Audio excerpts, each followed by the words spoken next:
February 20th, 2026. Why is this date so unbelievably important? I'm going to the left brain people, logic, and the right brain people, esoteric.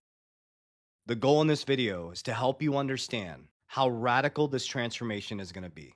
Now, the fact is, 99% of people have not made it this far, and you'll see in the comments this exact thing. It's February 20th, 2026. Nothing happened. It's the attention span that's our problem. If you've listened this far, I'm talking to you. You understand this. This is not a flip of a switch. It's understanding economic cycles, spiritual, in the financial, physical, and spiritual realm. February 20th, 2026 is a massive, massive date in our history that will change everything as we know it. I'm going to speak to the left brain logical people. I'm also going to speak to the people who understand the esoteric part so we can come together in union to help our families navigate through this new system. So for the esoteric people, you understand, comment here, you understand how important February 20th, 2026 is. It's the end of a 36-year cycle that happens over and over again. The last time was 1988 to 1990.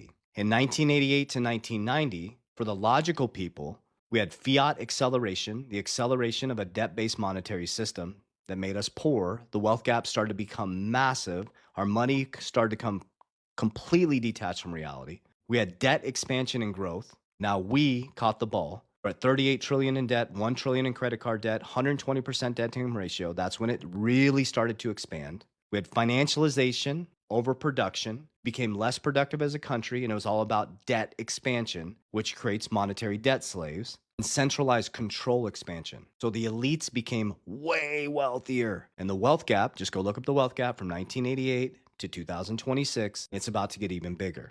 So that's for the left brain people. For the right brain people, we went from expansive consciousness to controlled centralized consciousness. So what does this 36-year cycle govern that ends on February 20th, 2026 and takes us into the new cycle? It governs how money is trusted, who controls infrastructure, and I'm going to give you another powerful thing that's happening on February 18th, 2026, financialization over production, it's governing that and changing that, and centralized control expansion. So it governs who controls the money, who we trust with money, and who will control the new infrastructure. And on February 20th, 2026, esoterically, from an energetic frequency, a 36-year cycle, old systems crack, leverage exposes risk. You're going to see a bunch of people get exposed over the next year. Brokers, bankers, people who are over leverage, silver squeeze, paper versus having the real silver. Brokers who are doing unethical things, who are over leverage, are going to get exposed. Their systems are going to collapse. You're going to see centralization get fractured. Are you paying attention to what Trump's doing with